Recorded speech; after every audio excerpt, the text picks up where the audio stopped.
bonjour. I can even give you a Dutch hello. I'm Shari Belafonte, and this time we're checking out Martinique and St. Martin, two Caribbean islands loaded with continental flavor left over from bygone colonial days. French Martinique puts us right in the heart of the Lesser Antilles, the island chain that separates the Atlantic Ocean from the Caribbean Sea. Then we fly north to tiny St. Martin, half French, half Dutch. In Martinique, we discover a little bit of France in the tropics and trek through the New World's answer to Pompeii. In St. Martin, we dine fine with French wine and trot horseback along a sun-drenched beach. Then we cross over to Dutch St. Martin for some serious shopping and a hip resort and casino scene. Later, we'll check out several very British enclaves in the Caribbean when we visit St. Kitts, Nevis, and Antigua. But we begin our island-hopping adventure in Martinique. The culture of Martinique is actually an intriguing mix of Caribbean and French. Here's where you can go to bed to an Afro-Caribbean beat and wake up to a great, hot, tasty croissant breakfast, where a hard day of sailing can be met with a fabulous meal from a 4-star restaurant. In other words, this is a really good place. The island is a department of France, which means the residents are full-fledged French citizens. The capital and largest town in Martinique is Fort-de-France, and by Caribbean standards, it's modern and cosmopolitan.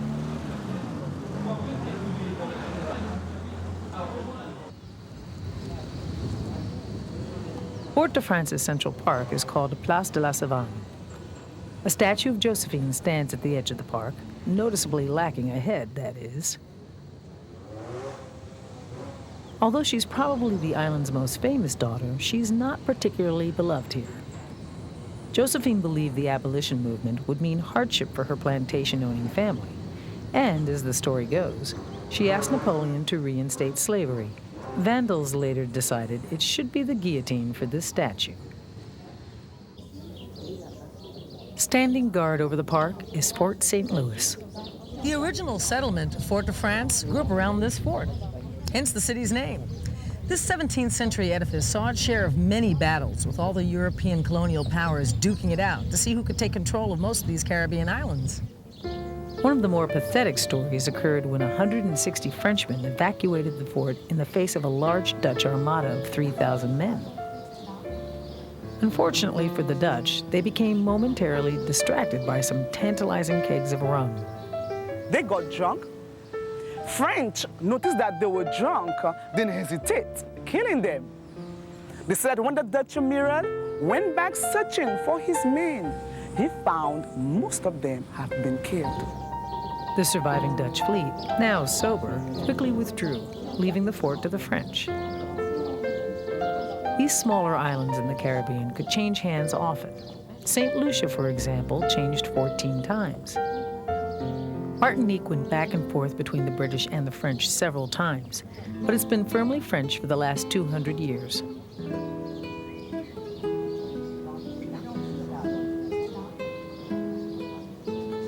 Continuously rebuilt and improved upon for over 3 centuries, the walls of Fort St. Louis have served the city well. Guided tours lead through long, dark passages, into cavernous dungeons, and past sturdy ramparts and gun slots.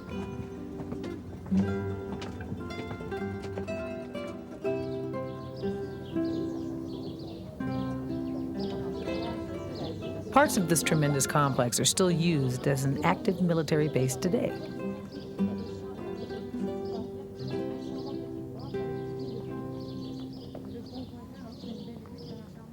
Just a stone's throw from the fort, downtown Fort-de-France is a shopper's delight, with tons of très chic items direct from Paris.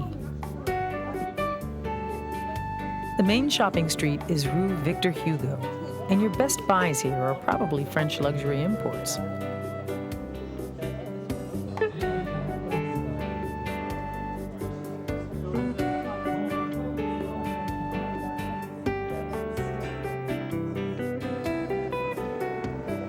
You can also get yards and yards of colorful madras, the local fabric.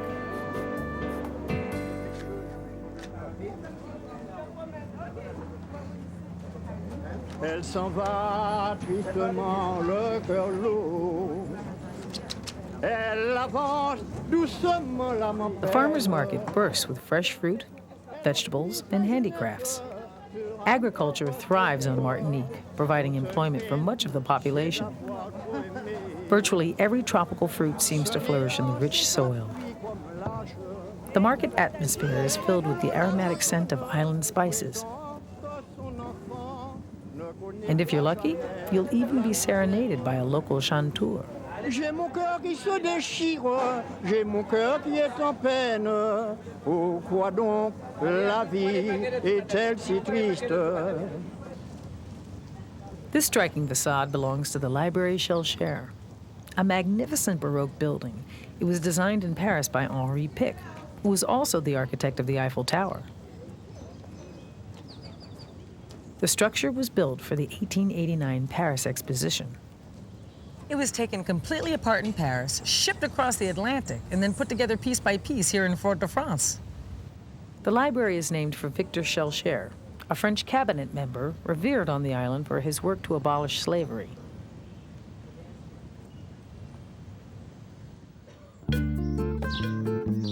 Outside of Fort-de-France, the countryside is sprinkled with historic remnants of colonial times.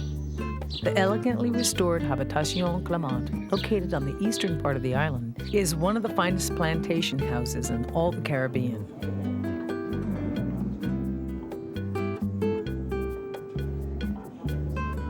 The French colonists became fantastically rich in the 17th and 18th centuries by growing sugar and shipping it back to Europe. They were living large thanks to a thriving sugar market and slave labor. As the lucrative Caribbean plantations grew, so did the demand for cheap labor. Colonists kidnapped Africans, forcing them to endure a hellish Atlantic crossing, and put them to work on plantations. Infamous trade routes developed between the west coast of Africa, Caribbean islands, and European ports. One of the oldest properties on the island, this mansion is filled with outstanding colonial antiques, including four-poster beds carved from locust wood. The ruling nobility indulged themselves with every modern convenience available at the time. The planters later discovered that rum, which was a byproduct of the sugar refining process, also could be exported for big bucks. Gigantic gears from the old processors decorate the grounds, looking almost as if they'd fallen from outer space. In 1991, President Bush and French President Mitterrand selected the grounds of Habitation Clément for a meeting place following the Gulf War.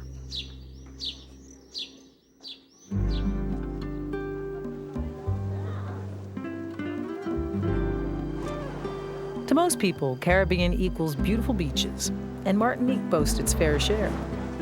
The best are located on the southern part of the island, where gorgeous curves of white sand are fringed by palm trees.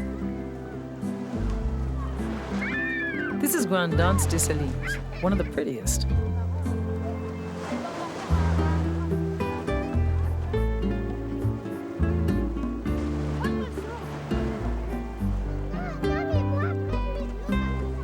Though it's sometimes crowded on weekends, on weekdays it's perfect for soaking up sun.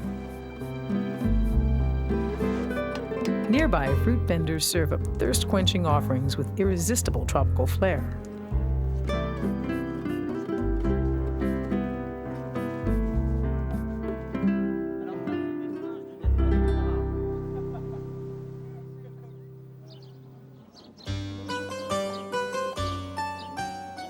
Near the southwest town of Toisillet are the ruins of Empress Josephine's childhood home. The lovingly tended estate is definitely a more flattering monument to Napoleon's wife than the statue we saw downtown.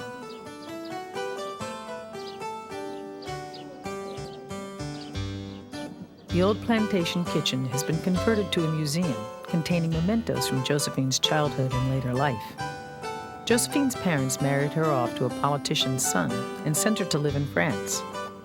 At one point during the Revolution, she was condemned to death for being part of the upper class, but was later given a reprieve.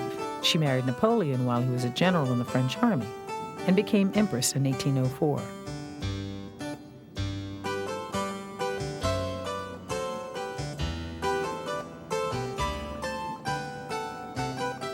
Slave shackles and graphic paintings acknowledge Josephine's notorious effort to reintroduce slavery into Martinique.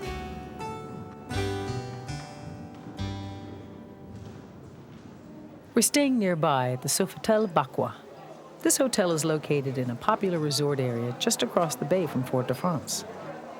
After a night of R&R, we're ready to take on the rest of Martinique.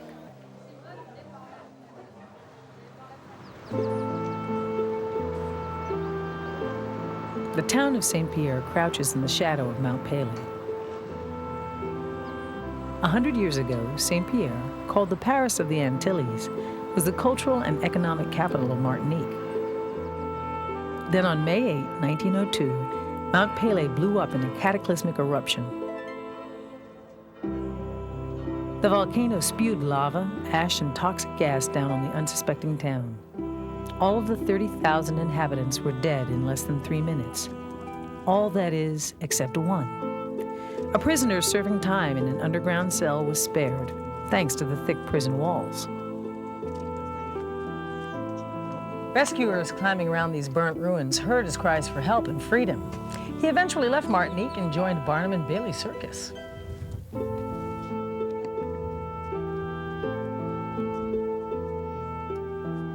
Wandering past scorched walls, you can still make out the lines of the town's once grand buildings.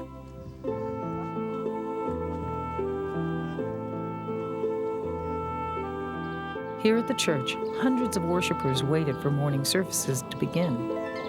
The burst of superheated gas hit them with a force 40 times stronger than the nuclear blast that hit Hiroshima. Sections of huge stone columns still lie strewn on a side street. Down the road, the Museum of Volcanology commemorates the Saint-Pierre catastrophe. It depicts the vibrant town life before the eruption and the devastation that followed.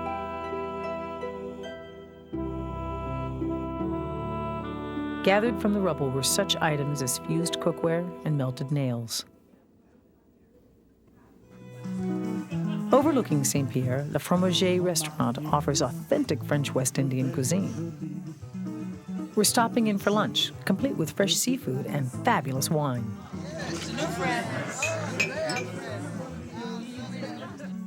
The live entertainment is a chance to sway to the Begin, Afro-French dance music that originated in Martinique in the 1930s. While the residents of Martinique wear their French heritage with pride, they're even more proud of their own unique culture. Creole traditions dominate the island's food, language, and music.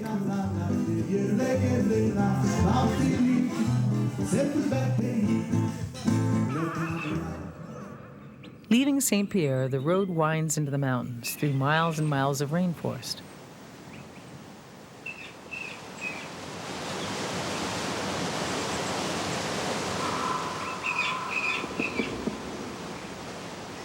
Here, waterfalls cascade and brilliantly colored flowers grow in profusion. Martinique was called the Island of Flowers by early Native American settlers, and it's easy to see why. The endless varieties of plant life give some visitors the impression that the island is one large garden. Rising out of the rainforest is Sacré-Cœur de Balata. If this church looks a little familiar, that's because it's a replica of the well-known basilica that dominates Montmartre in Paris.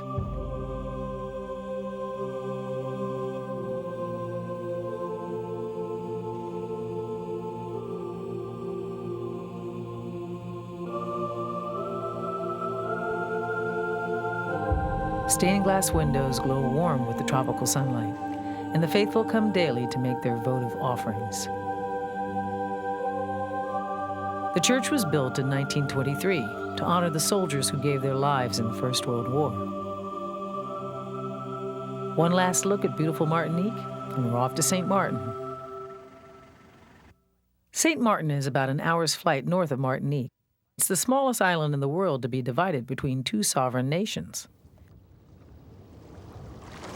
Only 37 square miles in size, half of the island is French and the other half is Dutch. The island's been divided since the mid-17th century. Legend has it a Dutchman and a Frenchman, starting back to back, set off in opposite directions to mark out territory. The Frenchman got the bigger half because the Dutchman's gin made him a little drunker and a little slower than the Frenchman's wine made him. The actual truth of the matter is the two sides just decided to stop squabbling because they'd be better off living in peace.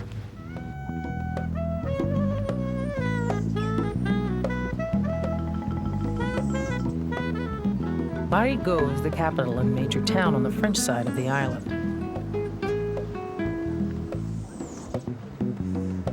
It's a charming combination of French village and Caribbean seaport.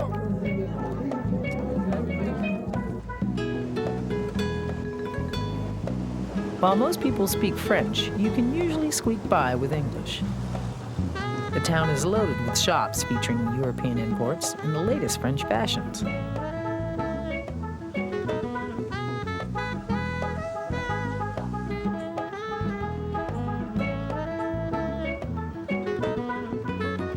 Down along the harbor, pretty sidewalk cafes serve croissants and café au lait, while boats gently rock on the water.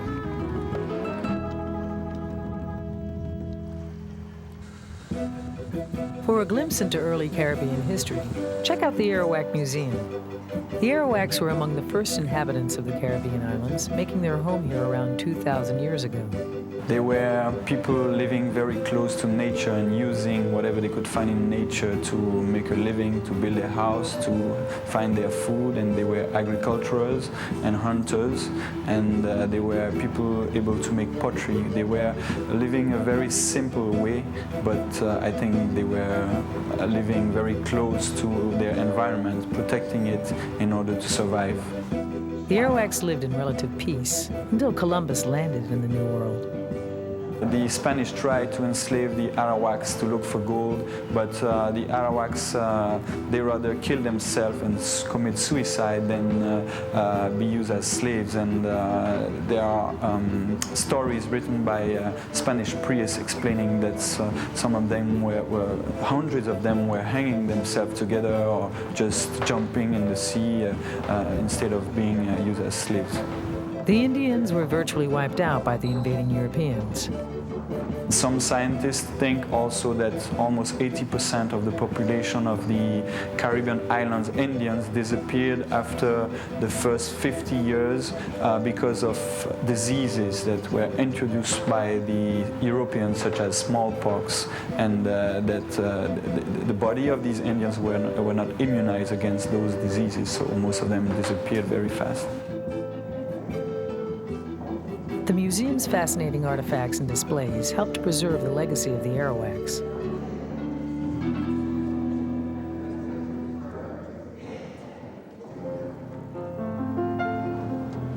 A short way from Marigot is the fishing village of Grand Casse. This little town is considered the gourmet capital of the Caribbean. And you'll find over 50 different restaurants along its main street. One of the many mouth-watering possibilities is Le Fish Pot. Although it has an American-sounding name, Le Fish Pot offers superb French delicacies. That looks fabulous. As the name implies, the restaurant specializes in fresh seafood, served up with a gourmet touch.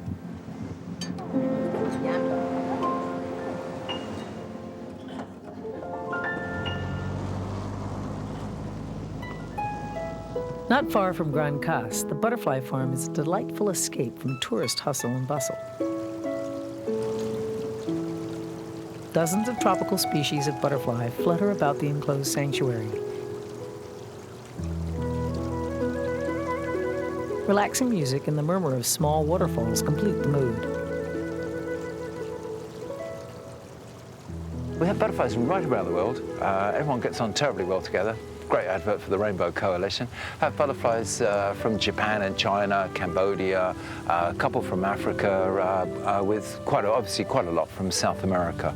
Well, we try very, very hard, of course, to make this proper paradise for them. We do, lay on a full service for the butterflies here. So there's a little discotheque on Saturday evenings and a little election on Sunday evenings here, week's most popular butterfly sort of thing. So really, many of the plants, the special plants that butterflies spend their entire lives looking for, we've examples of those here. I've got quite a few nectar sources for them to suck up the nectar, or the juices from the fruit, the butterflies from the forest. The butterfly's short life cycle begins when a female finds the perfect plant on which to lay her eggs. Out comes a tiny caterpillar. Then he's going to turn from that stage into a chrysalis. And it's the chrysalis stage that are exported throughout the world. What I particularly love about this is that actually the visitor side to it, and having the chance to get people enthusiastic about butterflies, and my mission is to try and spread the world with butterflies. From delicate butterfly wings to glistening white beaches, St. Martin has no shortage of beautiful sights. Orient Beach is a lovely curving stretch of sand and is currently one of the in places to be on St. Martin. Swimsuits are optional along most of the beach, although on the southern end they're very rarely seen. This is a great place to just hang out or get active, since all kinds of sports are available.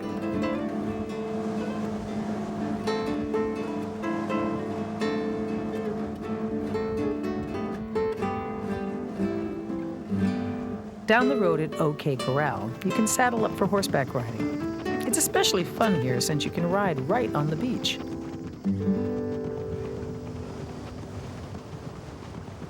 Next, we're heading south to sample the Dutch side of St. Martin. There's complete freedom of movement between the two sides of the island, so crossing back and forth is no problem. The main town in Dutch St. Martin is Philipsburg. Stretched along 4 main streets, Philipsburg seems built up and busy compared with the more traditional Marigot.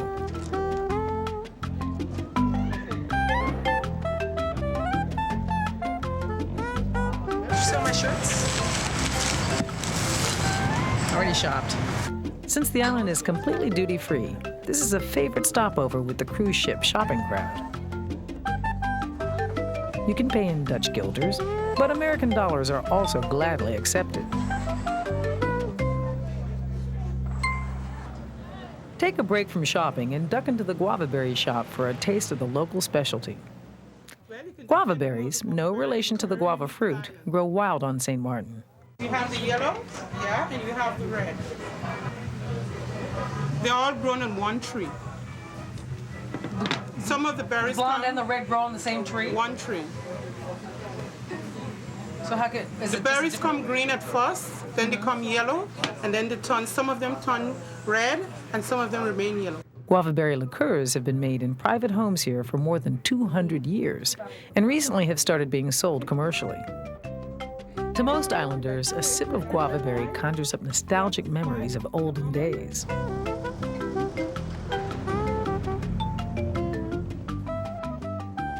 Dutch traders first came to the Caribbean in the early 17th century. Like other European colonial nations, the Dutch soon discovered that their New World possessions could be a tremendous source of wealth.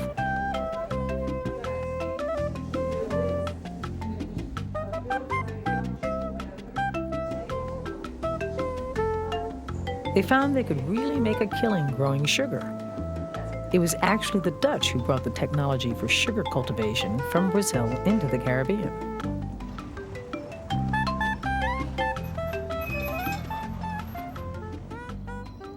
St. Martin, like the other Caribbean islands, exploited slave labor to work on plantations, and the inhumane practice lasted for centuries. This wall indicates the border between the French and the Dutch sides. The French actually abolished slavery before the Dutch did, so some of the Dutch slaves jumped over the wall to French freedom. Today, the island's economy centers on tourism, on both the French and Dutch sides. When it comes to nightlife, Dutch St. Martin is hard to beat. This is where people come to party. Discos and nightclubs line the streets from Philipsburg all the way to the airport. If casinos are your thing, you'll find plenty of gambling here. Everything from high rollers to total novices.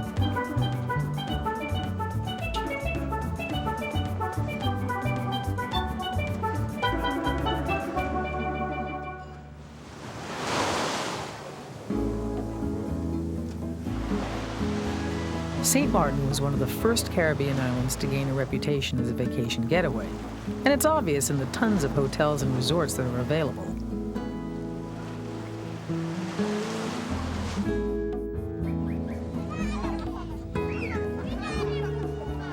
On the Dutch side, the family-friendly Bel Air Beach Hotel lets you splash poolside or hop on a jet ski.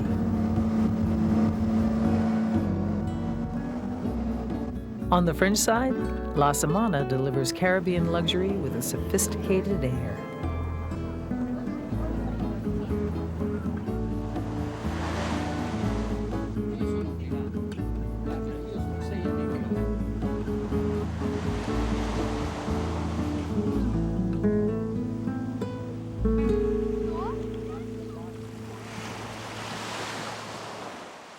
I trust you enjoyed our earlier stops in St. Martin with its French and Dutch influences, and in very French Martinique. I'm Shari Belafonte. Thanks for joining me as we follow the sun on travels in Mexico and the Caribbean.